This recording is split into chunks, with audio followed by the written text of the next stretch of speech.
गोस्वामी जी महाराज पूर्व प्रसंग में वर्णन किए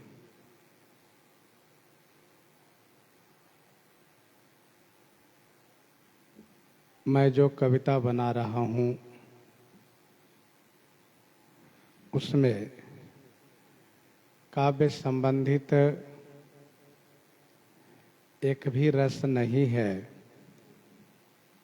परंतु इस काव्य में श्री राम जी का प्रताप प्रत्यक्ष है, प्रकट है। मुझे श्री राम जी के प्रताप पर भरोसा है कि मेरा काव्य अवश्य बड़प्पन को प्राप्त करेगा, क्योंकि सुसंग से सभी ने बड़प्पन पाया है, तो मेरा काव्य भी बड़प्पन अवश्य प्राप्त करेगा। धुआं जिसमें सहज करुआपन है, आंखों में लगने से जलन होती है। धुआं को कोई पसंद नहीं करता है, लेकिन वही धुआं यदि अगर नाम के विशेष जो धूप लकड़ी है उसकी संगति से हो तो धुआं कड़वापन को छोड़ देता है। अगर नामक धूप से निकला हुआ धुआं मनुष्यों को ही नहीं अपितु देवताओं को भी सुखद और प्रिय लगता है। मेरी कविता धुआं के समान है, परंतु श्री राम जी का जस अगर नाम के लकड़ी जो धूप है उसके समान है।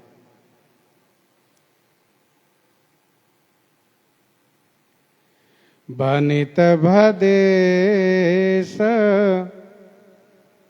वस्तु भले बरनी, राम कथा जग मंगल करनी। भनित भदेश वस्तु भले बरनी,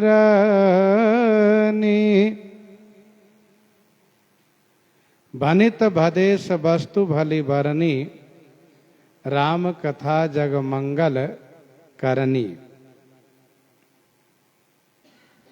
बनेती भदेश में है, बद्दी भाषा में है, ग्रामीण भाषा में है, परंतु इस भनीति में जग मंगल करनी, राम कथा भली वस्तु बरनी। जगत को मंगल करने वाली श्री राम कथा जो भली वस्तु माने अच्छी वस्तु है वह वर्णन की गई है, वह वर्णित है।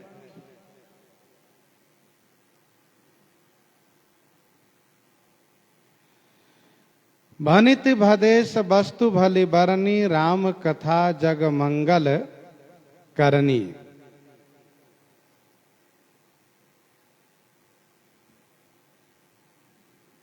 तो मेरी वाणी भदेशी है, भदेश में है, परंतु इसमें अच्छी वस्तु वर्णन की गई है और वह है श्री राम कथा। जो श्री राम कथा जगत को मंगल प्रदान करती हैं। मंगल करनी कलिमल हरनी तुलसी,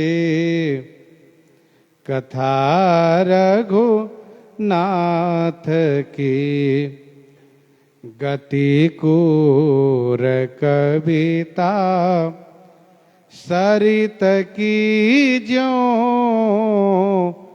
सरित पावन पाथ की मंगल करनी कली मलहरनी तुलसी कथा रघुनाथ की।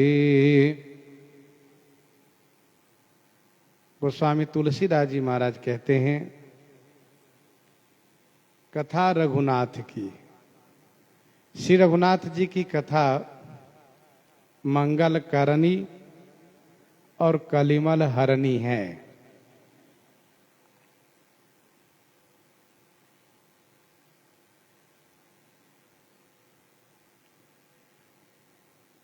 श्री रघुनाथ जी की कथा वह है जो मंगल को करती हैं और कली के पापों को हरती हैं। कली के पाप को हरती हैं क्योंकि यह कथा कलयुग में प्रकट होने जा रही हैं, इसलिए कली के पापों को विशेष रूप से हरती हैं।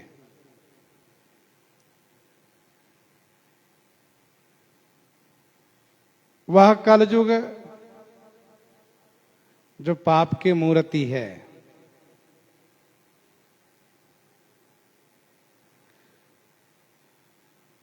उस पाप को श्री राम कथा हरती है। आगा की रहाई हरिचरित बखाने।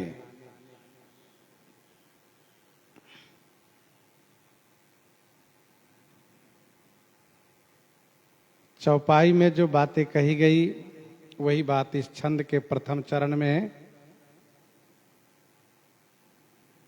वैसे जहां भी छंद का प्रयोग किया गया है वहां छंद के प्रथम चरण और दोहे की वह अंतिम चौपाई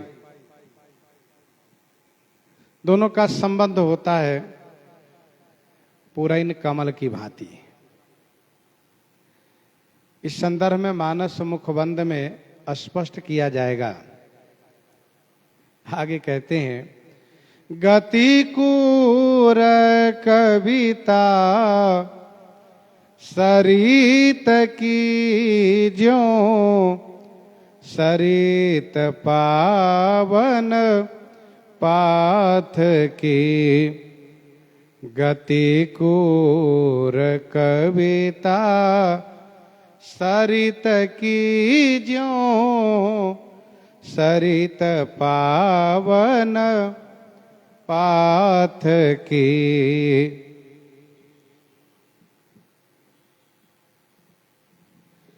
कविता सरिता की गति कूर है, ज्यों पावन पाथ सरिता की गति कूर होती है। कूर माने टेढ़ी। इस कविता रूपी सरिता माने नदी की गति कूर माने टेढ़ी है।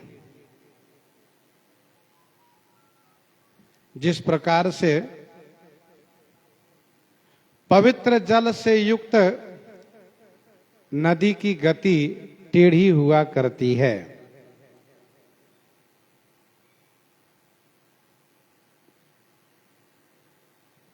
काव्य को नदी से उपमित किया जा रहा है।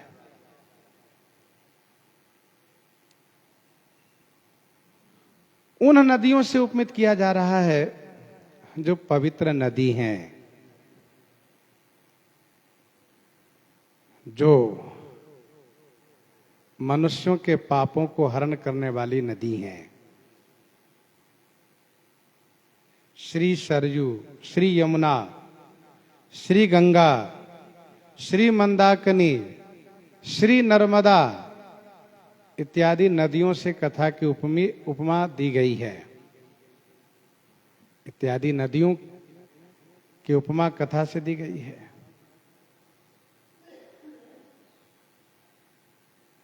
सरजू नाम सुमंगल मूला, लोक वेद मत मंजुल कूला।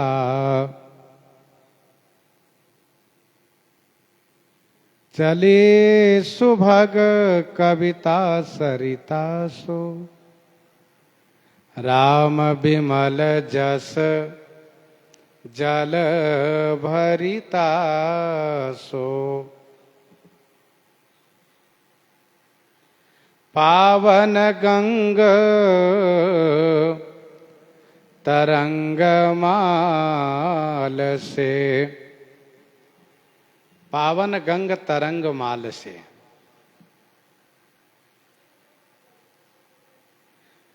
राम कथा मंदाकिनी चित्रकूट चित चारु, तुलसी सुभग स्नेह बन सिय रघुवीर बिहारू। जमगन मुहमसि जग जमुनासी, शिव प्रिय मेकल शैल सुतासी इत्यादि पवित्र नदियों की चर्चा गोस्वामी जी ने की है। तो पवित्र जल वाली नदियों की गति जिस प्रकार से टेढ़ी होती है, उसी प्रकार से इस कविता रूपी सरिता की गति टेढ़ी है। गतिकूर कविता सरित की, ज्यों सरित पावन पाथ की।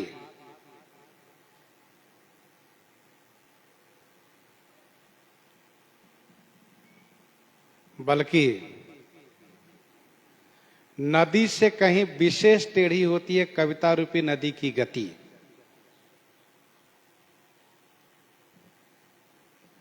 नदी कहीं भी सीधी प्रवाहित नहीं होती है।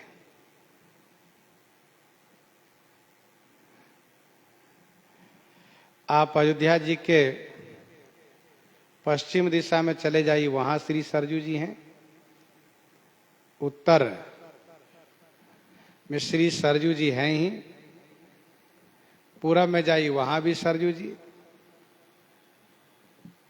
और कुछ दूर तक दक्षिण, जैसे श्रृंगवेरपुर सियाराम श्रृंगी ऋषि आश्रम की ओर जाइए तो उधर भी श्री सरजू जी। और वैसे भी आप श्री सरजू जी के तट पर, श्री गंगा जी के तट पर देखिए तो नदी की गति टेढ़ी होती है। कविता रूपी नदी की गति टेढ़ी होती है। जैसे कि श्री अयोध्या जी में भगवान श्री रामभद्र जी का अवतरण होता है। अयोध्या जी के उत्सव, अयोध्या जी के उत्साह, यहाँ के चरित्र वर्णन करते हुए गोस्वामी जी चले जाते हैं बक्सर सिद्धा आश्रम में। और फिर वहां की एक लहरें आती हैं महर्षि विश्वामित्र जी के रूप में। और फिर श्री राम जी लक्ष्मण जी को लेकर के वह लहरें पहुंच जाती है सिद्धा आश्रम। और वहां से फिर मिथिला जी में पहुंचने के बाद वहां से फिर एक बार एक लहरें आती है अयोध्या जी। और अयोध्या वासियों को बाराती के रूप में लेकर के वह लहरें पहुंच जाती है फिर मिथिला जी में। वहां विवाह उत्सव होता है। वहां के प्रसंगों में यदि हम देखें तो कविता रूपी नदी की गति कहां कहां चली जा रही है। दीप दीप के भूपति नाना। और फिर श्री परशुराम जी का आगमन। और इसके बाद बाराती अयोध्या जी वापस आती है। महाराज ससमाज अयोध्या जी में आते हैं। इसके बाद फिर कविता रूपी सरिता प्रवाहित होती है अयोध्या जी से और चलती है चित्रकूट की ओर। चित्रकूट पहुंच करके फिर वहां से वापस आती है, फिर जाती है, फिर वापस आती है। इसके बाद फिर श्री सरजू जी सियाराम श्री चित्रकूट से यह कविता रूपी सरिता आगे बढ़ती है, जो पंचवटी होते हुए लंका पहुंचती है और वहां से फिर वापस आती है। तो प्रसंग में जहां जहां वर्णन है, जिधर जिधर जिस दिशा की ओर, जैसे कि वानर समाज द्वारा श्री सीता जी की शोध करना, खोज करना, सब दिशा में वानर सैनिक भेजे जाते हैं। सेतु का निर्माण होता है। श्री लक्ष्मण जी के शक्ति लगने पर सुखेन वैद्य के कहने से श्री हनुमान जी फिर उत्तर दिशा की ओर प्रस्थान करते हैं, संजीवनी औषधि लेकर आते हैं। तो फिर यह धारा श्री अयोध्या जी में आकर के यहां पर स्थिर हो जाती है। गोस्वामी जी कहते हैं, गति कूर कविता सरित की ज्यों, सरित पावन पाथ की, प्रभु सुजस संगति भनित भली हो, यही सुजन मन भावनी, भव अंग भूति मसान की, सुमिरत सुहावनी पावनी, सुमिरत सुहावनी पावनी। प्रभु सुजस संगति भनित भली, हो यही सुजन मन भावनी। प्रभु सुजस संगति भनिति भली हो यही, सुजन मन भावनी हो यही। प्रभु श्री रामचंद्र जी के सुजस की संगति से मेरी भनिति माने कविता अच्छी होगी तथा सज्जनों को मन भाने वाली होगी।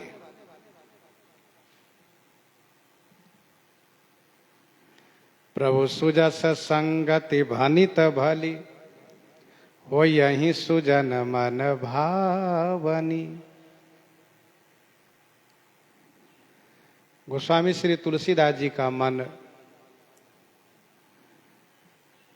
भाषा को लेकर के बार बार कतराता है, परंतु बुद्धि यह भरोसा दिलाती है कि भगवान श्री राम जी के मंगलमय सुजस का वर्णन है इस भाषा में। इसलिए इस भाषा को विद्वान लोग सहर्ष अपनाएंगे। जो सज्जन है वे अवश्य अपनाएंगे। बुद्धि कहती है कार्य वह करना चाहिए जिससे कि सज्जनों को प्रसन्नता हो। सज्जन यदि खुश हो गए तो परिश्रम सफल मानना चाहिए। दुर्जन लोग तो वैसे भी प्रसन्न नहीं होते हैं, उनकी प्रसन्नता की अपेक्षा करना ही व्यर्थ है।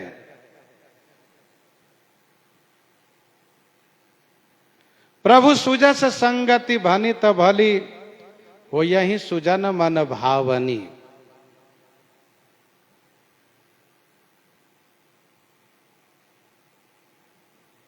प्रभु श्री रामचंद्र जी के सुजस की संगति से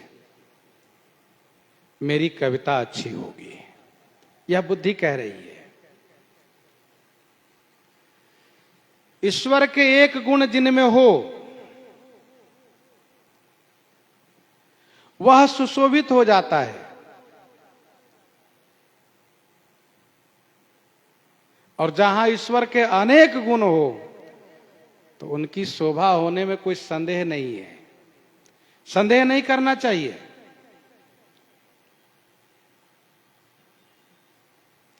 अनेक गुण इस कविता में है, इस काव्य में है। श्री राम भक्ति है, राम भगति भूषित जिय जानी, राम भगति भूषित जिय जानी, सुनी हहीं सुजन सराई सुबानी। श्री राम जी का नाम है इसमें, यही मह रघुपति नाम उदारा, यही मह रघुपति नाम उदारा, अति पावन पुराण श्रुति सारा।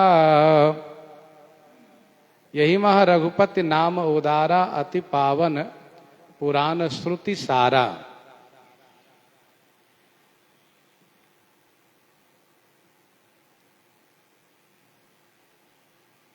श्री राम जी का प्रताप इसमें है, राम प्रताप प्रगट यही माही। श्री राम जी के प्रताप है।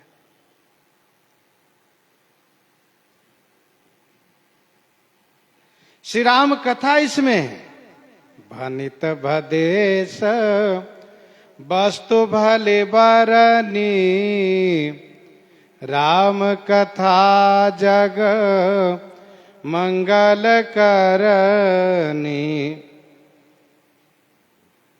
श्री राम जी का सुजस इसमें है, प्रभु सुजस संगति भनित भली, हो यही सुजन मन भावनी।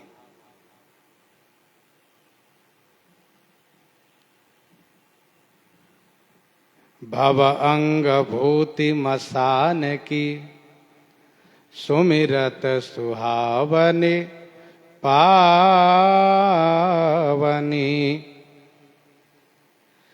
भव अंग भूति मसान की, सुमिरत सुहावनी पावनी।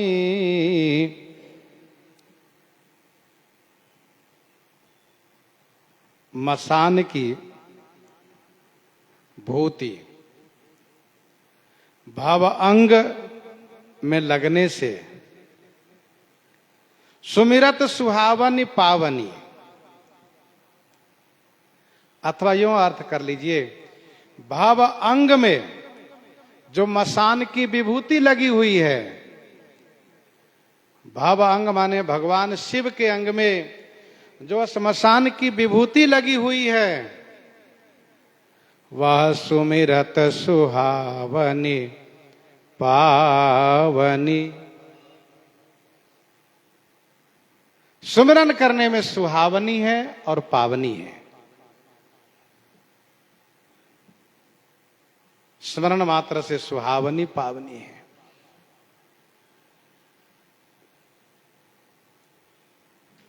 भगवान शिव के अंग में श्मशान की विभूति जब लग जाती है तो उनको स्मरण करने से सुंदर पवित्रता की प्राप्ति होती है। सुमिरत सुहावनी पावनी, सुंदर पावन करने वाली हैं।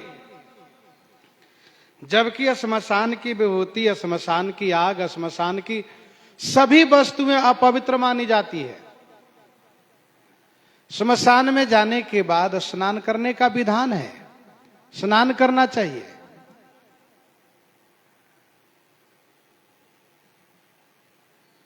लेकिन भगवान शिव के अंग में लग जाने से वह विभूति आदरणीय हो गई, सुंदर हो गई, पवित्र हो गई, और उस विभूति को मस्तक पर लगा करके हम आप गौरवान्वित होते हैं।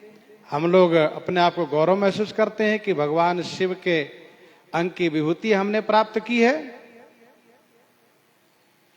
भव अंग भूति मसान की सुमिरत सुहावनी पावनी।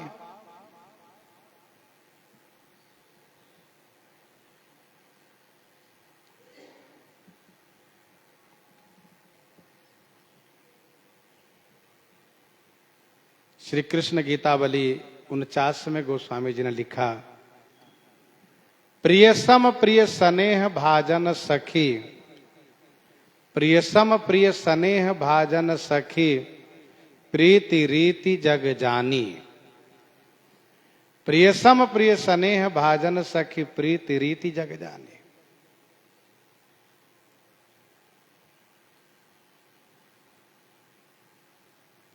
प्रिय के समान ही, प्रिय के सने ही प्रिय होते हैं।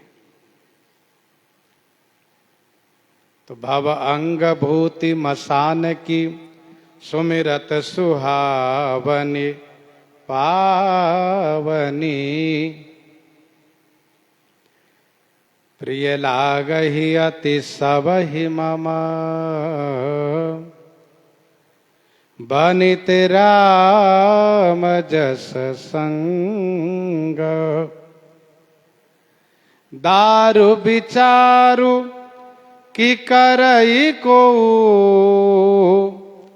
बंधिय मलय प्रसंग। बंधिय मलय प्रसंग। प्रिय लागहि अति सबहि मम, बनित राम जस संग। दारु विचारु कि करई को,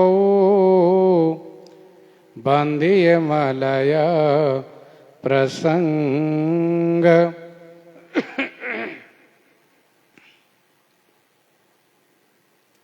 राम जस संग मम भानित सबहि अति प्रिय लागहि।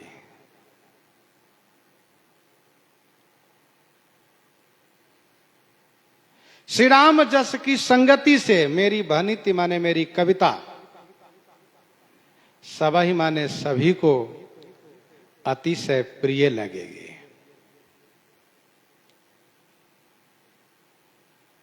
मलय प्रसंग बंदिए। मलय प्रसंग माने मालयाचल की संगति से सभी लकड़ी बंधनीय हो जाती है। मलयागिरी के संगति से लकड़ी बंधनीय हो जाती है। फिर दारु विचारु को करई की। दारु माने लकड़ी के संदर्भ में, लकड़ी के संबंध में, को माने कोई विचार करता है क्या?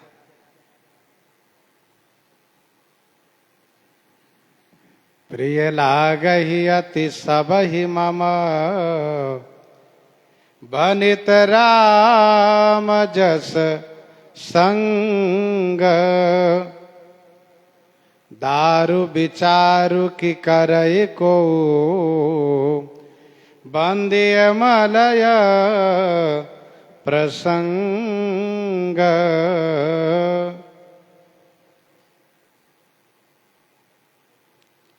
श्री राम जस की संगति होने से मेरी कविता सभी को अतिशय प्रिय लगेगी। जिस प्रकार से मलयागिर की संगति होने से वह लकड़ी बंधनीय हो जाती है, चाहे वह नीम की हो, बबूल की हो, व अन्य कोई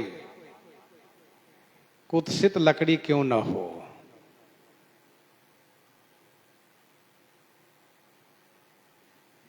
वैसे ही श्री राम जस रूपी मलयागिरी की संगति से मेरी कविता अवश्य सभी को प्रिय लगेगी।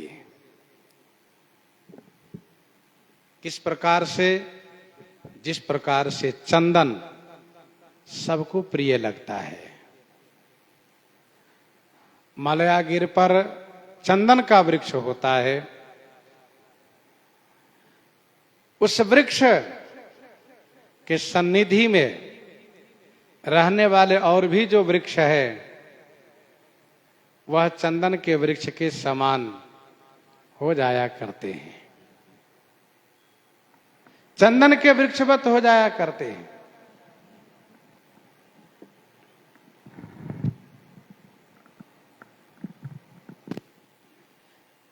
असली चंदन को कोई प्राप्त नहीं कर पाता है।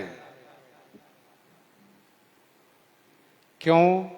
इसलिए कि असली चंदन के वृक्ष में जहरीले नाग लिपटे हुए रहते हैं। जहर की ज्वाला को शांत करने के लिए लिपटे रहते हैं। उस चंदन के वृक्ष के गुणों को वायु, पवन अन्य वृक्षों में भर देता है। और इसलिए मानसकार ने लिखा, राम सिंधु घन सज्जन धीरा, चंदन तरु हरि संत समीरा। चंदन तरु हरि संत समीरा। श्री हरि की प्राप्ति तो संतों के माध्यम से ही होती है। तो दारू विचारू की करई को, फिर उस लकड़ी के बारे में कोई विचार नहीं करता कि यह लकड़ी किसकी है। सब यही मानते हैं कि यह तो चंदन की लकड़ी है।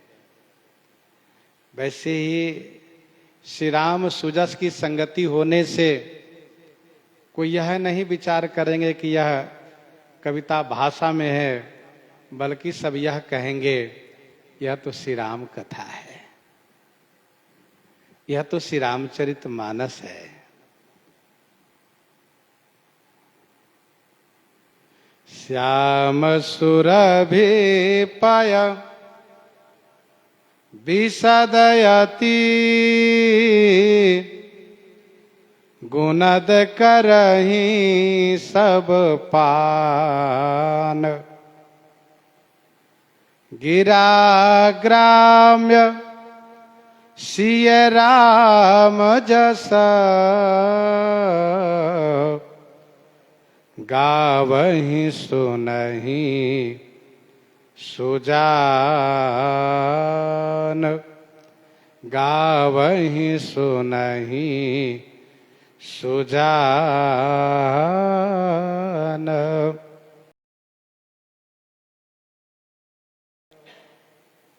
श्याम सुरभि पय विसदयति, गुणद करहि सब पान।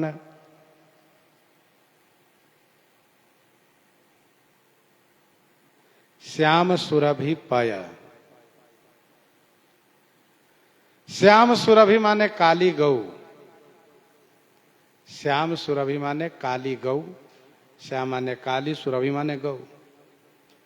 काली गौ का पय माने दूध अति विशद होता है, अति उज्जवल स्वच्छ होता है। अति गुणद माने गुणकारी होता है।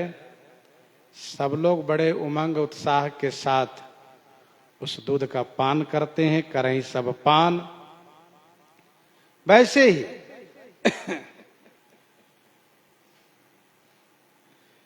गिरा ग्राम में सिय राम जस। गिरा ग्राम माने ग्राम्य गिरा में, ग्रामीण वाणी में, ग्रामीण भाषा में श्री सीताराम जी के जस होने से सुजान लोग गावहि सुनहि। सुजान लोग गायन करते हैं, सुनहि माने श्रवण करते हैं। गावहीं सुनहीं सुजान। श्याम सुरभिपय विसदयति गुणद करहीं सब पान।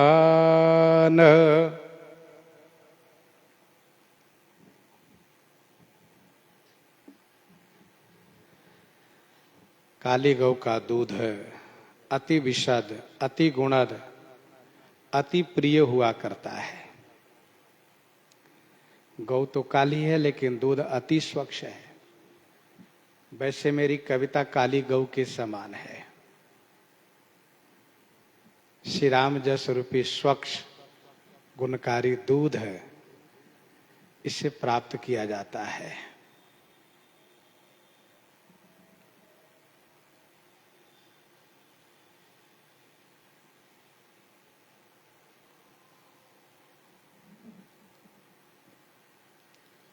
श्याम सुरभि पै विशद अति गुणद करहीं सब पान।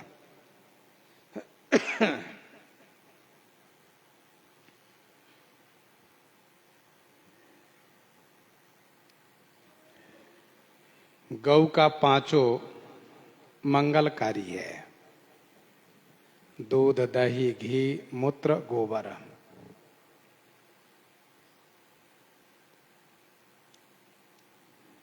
मानस जी में भी 5 है। श्लोक है, श्रोठा है, चौपाई है, छंद है, दोहा है।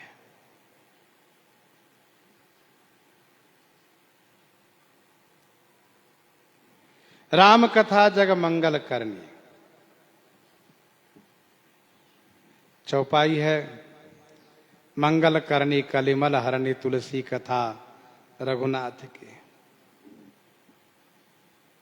छंद है, सरोठा है, राम चरण रति जो चाह अथवा पद निर्वाण। रघुवंश भूषण चरित यह नर कहीं सुनहि जे गावहीं। कलिमल मनोमल धोई बिनु श्रम राम धाम सिधावहीं।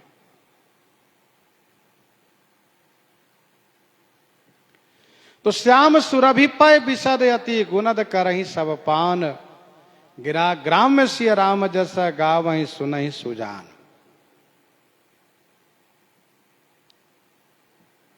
गोस्वामी जी महाराज सुजान से अपेक्षा करते हैं कि सुजान लोग आदर करें, सज्जन लोग इस महाकाव्य को ग्रहण करें, स्वीकार करें, अपनावे।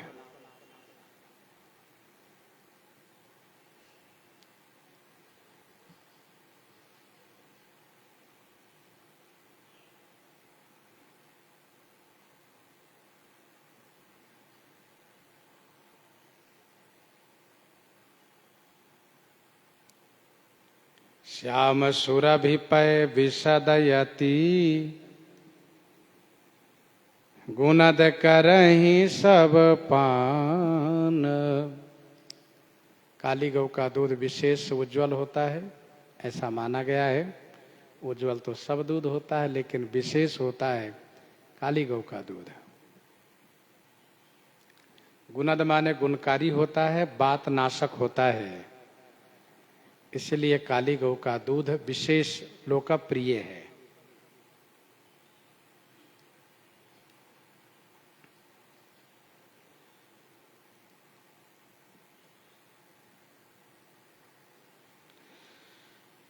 सज्जनों के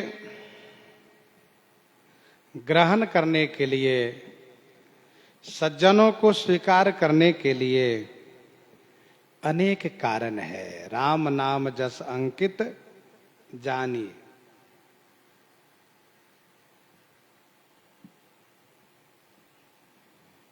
बड़ाई पाने में राम प्रताप प्रगट यही माही। दूसरों को मंगल करने में मंगल करनी कलिमल हरनी श्री गंगा सरजू जी के समान है। स्वरूपतः स्वच्छ है, स्वरूपतः स्वच्छ है,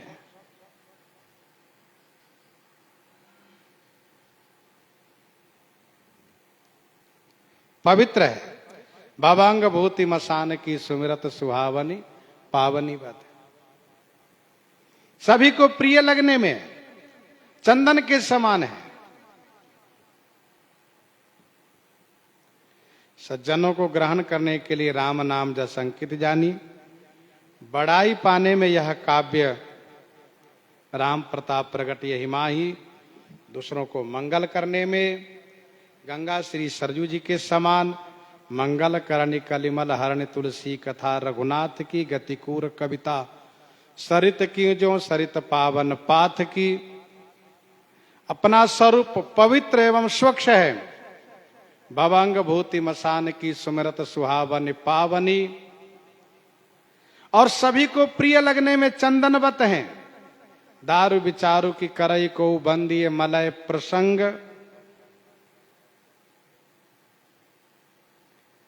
और सभी को ग्रहण करने के लिए यह काली गौ के दूध के समान है। सभी को ग्रहण करने के लिए काली गौ के दूध के समान है। श्याम सुरभि पय विशदयति गुणद करहि सब पान। श्याम सुरभि पय विशदयति गुणद करहि सब पान।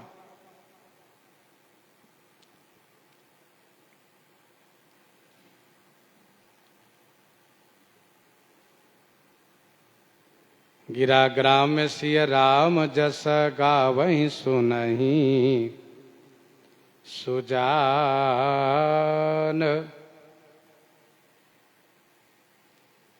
मणि मानिक मुकुता छवि जैसी। अहि गिरि गज सिर सोहन तैसी।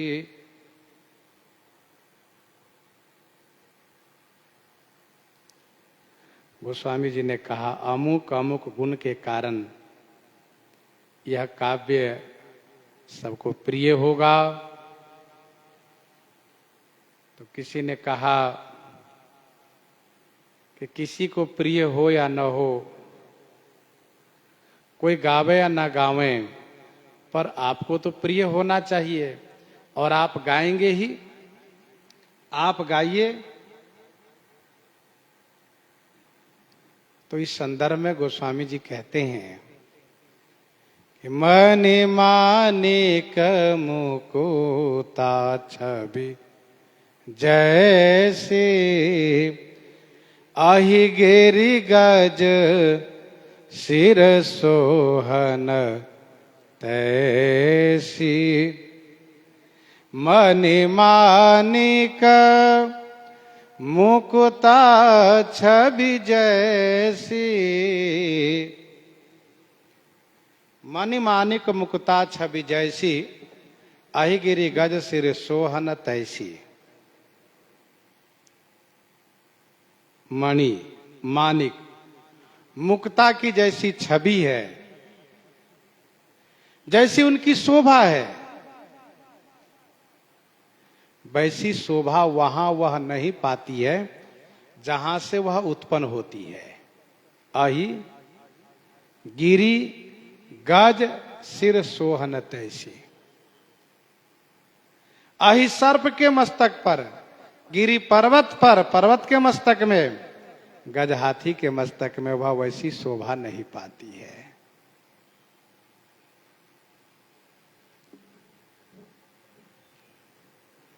मणि मानिक मुकुता छवि जैसी। अहि गिरि गज सिर सोहन तैसी।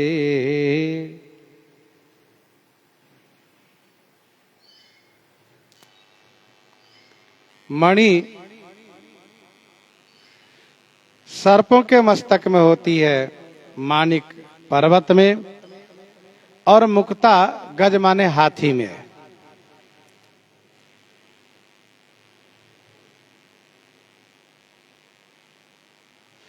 मणि मानिक मुक्ता छवि जैसी, अहि गिरि गज सिर सोहन तैसी।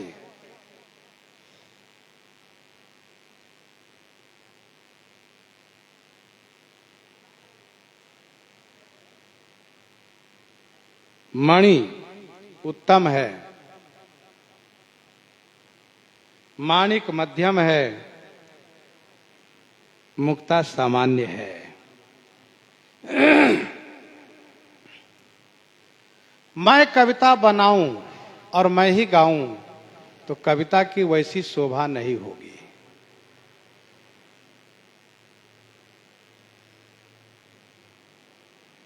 निज कवित कही लागर नीका, सरस हो अथवा अति फीका। अपनी कविता सभी को प्रिय लगती है।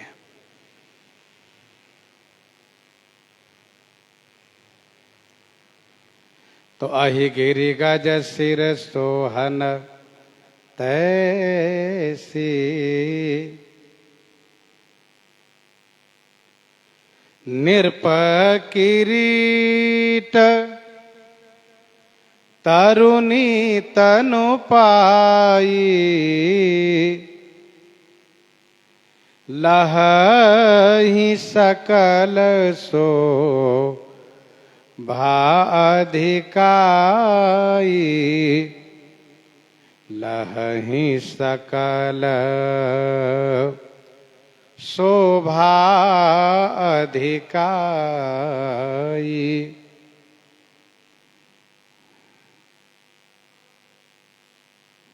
नृप किरीट तरुणी तनु पाई। लहहि सकल सो भाय अधिकाई।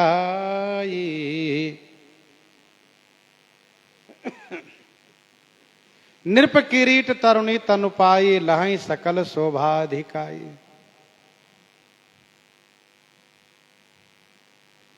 नृप किरीट माने राजा के मुकुट, और तरुणी माने स्त्री के शरीर पा करके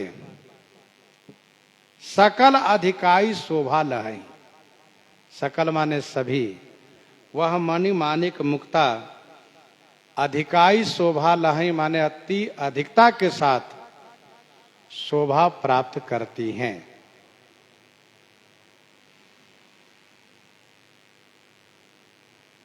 नृप किरीट तरुणी तनु पाई। लहहि सकल शोभा अधिकाई।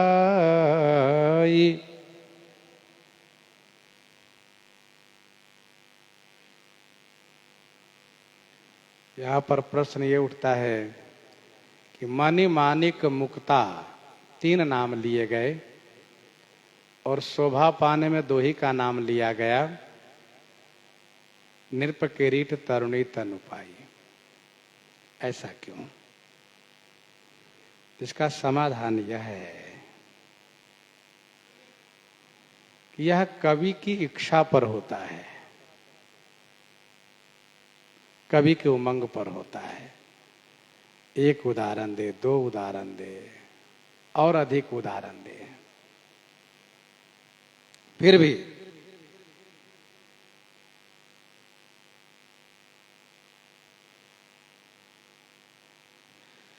नृप किरीट, नृप किरीट, नृप में मणि, किरीट में मुक्ता, और तरुणी तनु में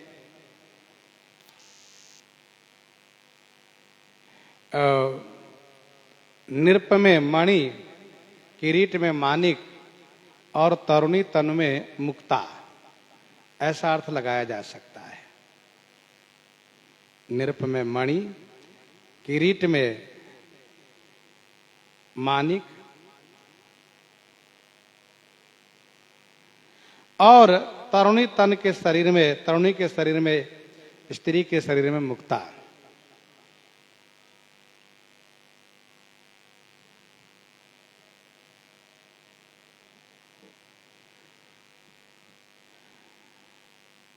मणि मानिक मुक्ता छवि जैसी, अहिगिरि गज सिर सोहनत ऐसी। काव्य के दृष्टि से यदि अर्थ करना चाहें तो इसका अर्थ ऐसे लगाना चाहिए, काव्य के संबंध से, जिस कविता में भक्ति का वर्णन है वह मणि है, ज्ञान का वर्णन है वह मानिक है, कर्म का वर्णन है वही मुक्ता है। भक्ति युक्त कविता मणि है, ज्ञान युक्त कविता मानिक है, कर्म युक्त कविता मुक्ता है।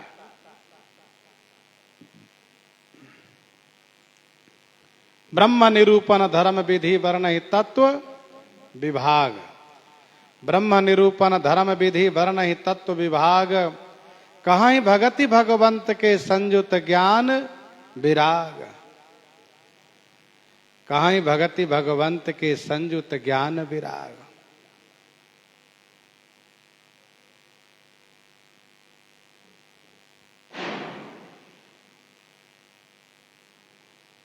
नृप किरीट तरुणी कहने का भाव यह है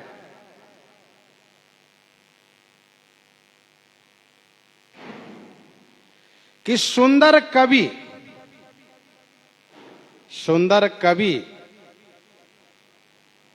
श्री रामचरित नहीं गायन करते हैं तो उनका काव्य रजोगुण और तमोगुण प्रधान लोग ही ग्रहण करते हैं।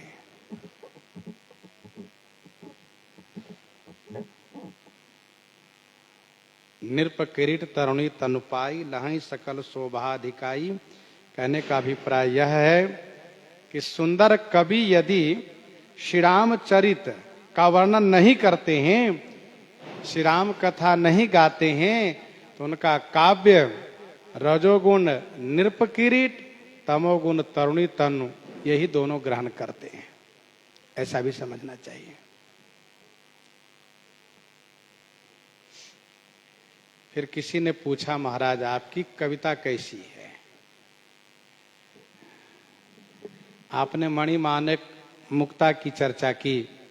मणिबत कविता भक्ति युक्त, मानिक कविता ज्ञान युक्त, मुक्ता कविता कर्म युक्त। आपकी कविता कैसी है? गोस्वामी जी कहते हैं, तैसे ही सुकवि कवित बुध कहहीं,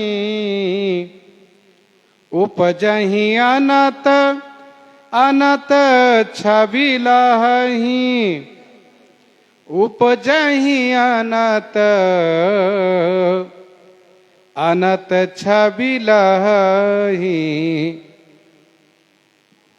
तैसे ही सुकवि कवित बुध कहहीं, उपजहि अनत अनत छवि लहहीं। तैसे ही माने उसी प्रकार से बुध कहीं, बुद्धिमान लोग कहते हैं कि सुकवि कवित अनत उपजहि अनत छवि लहहीं। गोस्वामी जी कहते जिस प्रकार से मणि मानिक मुक्ता उत्पन्न कहीं और होती है, शोभा कहीं और पाती है। मेरी कविता क्या है, मणि है कि मानिक है कि मुक्ता है, इसके बारे में मैं आगे कहूंगा। अभी तत्काल यह सुनिए कि सुंदर कवि की कविता, बुद्धिमान लोग कहते हैं, बुद्धिमान लोग विद्वान लोग कहते हैं कि सुंदर कवि की कविता उत्पन्न कहीं और होती है और शोभा कहीं और पाती है।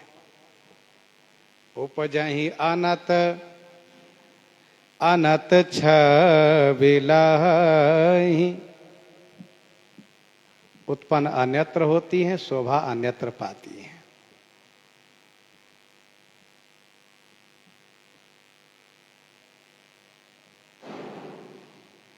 तैसे ही सुकवि कवित बुध कहहीं, उपजहि अनत अनत छवि लहहीं।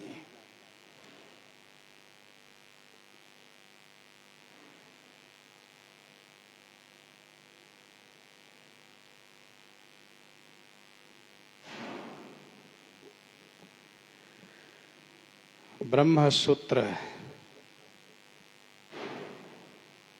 को भगवान वेद व्यास जी ने बनाया और उस ब्रह्म सूत्र पर सभी संप्रदायाचार्यों ने अपने अपने सिद्धांत को प्रतिपादन करते हुए भाष्य किया है। सूत्र तो वही है, पर सभी ने अपने अपने सिद्धांत को प्रतिपादन किया है।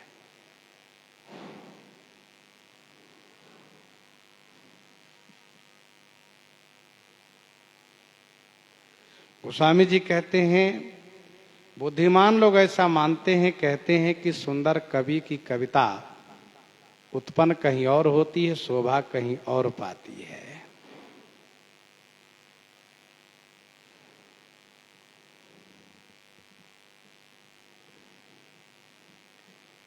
काव्य का सृजन कहीं और होता है, उनकी शोभा, उनका व्याख्यान कहीं और होता है।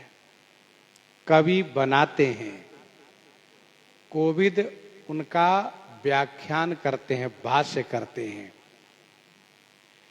कवि एक एक भाव को भरते हुए काव्य का निर्माण करते हैं, तो कोविद जो होते हैं विद्वान, वह एक एक सूत्र, एक एक श्लोक, एक एक पंक्ति को लेकर के उसका विस्तार बृहद व्याख्यान करते हैं। इसका भाव ये है, इसका भाव ये है, इसका मतलब ये है, कवि ने ये कहना चाहा, कवि के कहने का अभिप्राय यह है। और ऐसा नहीं कि वहीं पर विराम ले लेता है, हमेशा व्याख्यान चलता रहता है। गोस्वामी श्री तुलसीदास जी ने श्री रामचरितमानस जैसे महाकाव्य का निर्माण किया।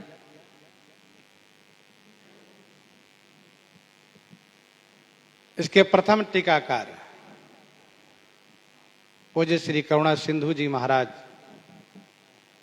उन्होंने टीका की है। फिर एक ही टीका से क्या सब संतुष्ट हो गए? कहा नहीं, फिर टीका पर टीका, टीका पर टीका, और फिर भाष्य, पीयूष। क्या इतने ही से मन को संतोष सबको हो गया? कहा नहीं, अभी भी उसका व्याख्यान, उसकी टीका लिखी जा रही है। और ऐसी दिव्यता है इस महाकाव्य में कि जिनके हृदय में जो भाव उत्पन्न होता रहता है, उसको प्रस्तुत करते रहते हैं। एक बार यही कारसेवकपुरम के पास रामायणम में पूज्य श्री रामकिंकर उपाध्याय जी महाराज कथा कह रहे थे। संभवतः वह उनकी आखिरी कथा थी वहां की। संयोग अच्छा था कि दास भी वहां पहुंचा हुआ था और उनकी व्याख्या साहित्य से ओतप्रोत रहती थी। तो उन्होंने कहा कि मैं उस समय व्याख्या करता था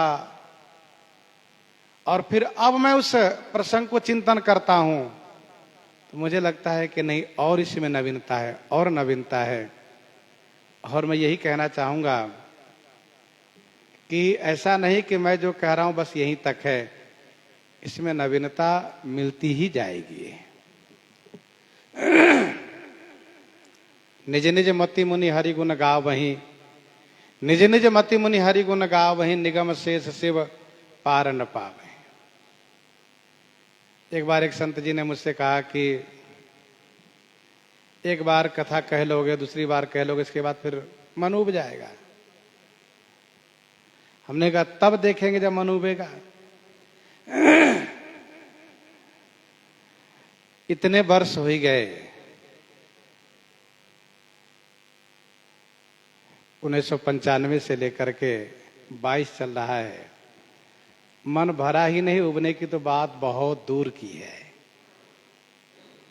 मन में संतोष ही नहीं हुआ अभी तक, और हमें नहीं लगता है कि संतोष हो ही जाएगा, क्योंकि इसमें ऐसी अलौकिकता, अद्भुतता है, ऐसा आनंद है कि पान के बाद भी प्यास बनी रहती है। श्रवण पुटनि मन पान करी नहीं अघात मति धीर, भगवती श्री पार्वती जी ने कहा। तो तैसे ही सुख भी कवित बुध कहाई, उपजही अनत अनत छवि लाही। अब रही बात कि कविता मनि मानिक मुक्ता होगी कैसे, उसके लिए गोस्वामी जी कहते हैं, भगति है तु विधि भवन बिहाई,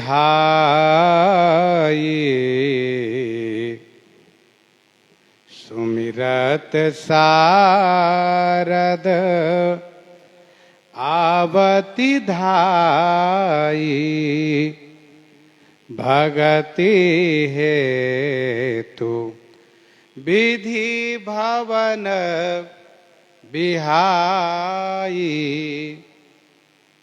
सुमिरत सारद आवति धाई,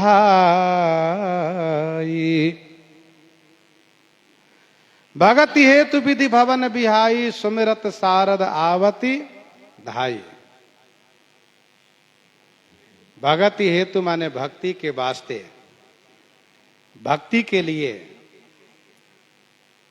विधि भवन बिहाई, विधि के भवन को बिहाई माने छोड़ करके, सुमिरत माने स्मरण करते ही शारद श्री सरस्वती जी धाई आवती माने दौड़ती हुई आती है। जब कोई कवि, जब कोई कथा व्यास, कथावाचक श्री राम कथा गायन के लिए श्री सरस्वती जी को स्मरण करता है,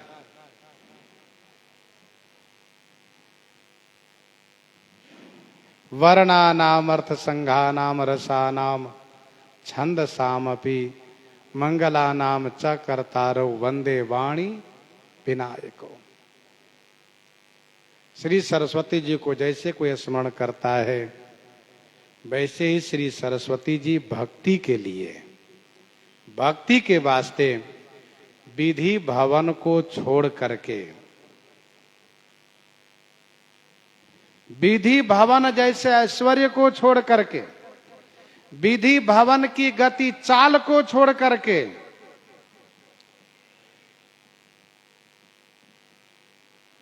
दौड़ती हुई आती है,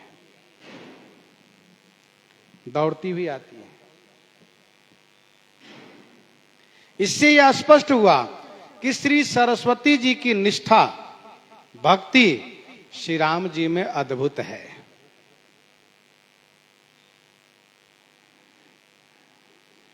श्री राम गुणगान करने के लिए श्री सरस्वती जी दौड़ती हुई आ जाती हैं,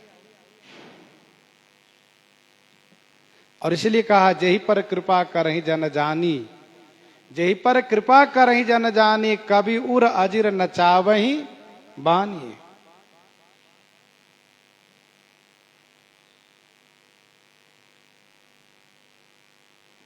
विधि जैसे पति, विधि लोक जैसे ऐश्वर्य, विधि घर की जैसी चाल को छोड़ करके भागी चली आती हैं। वैसे अन्य समय में नारियों का दौड़ना निषेध किया गया है, लेकिन भगवत दर्शनार्थ, भगवत कथा श्रवणार्थ दौड़ने में कोई दोष नहीं है। धाये धाम काम सब त्यागी, मनोह रंक निधि लूटन लागी। जे जैसे ही तैसे ही उठी धावही, बाल वृद्ध कहाँ संगन लावही।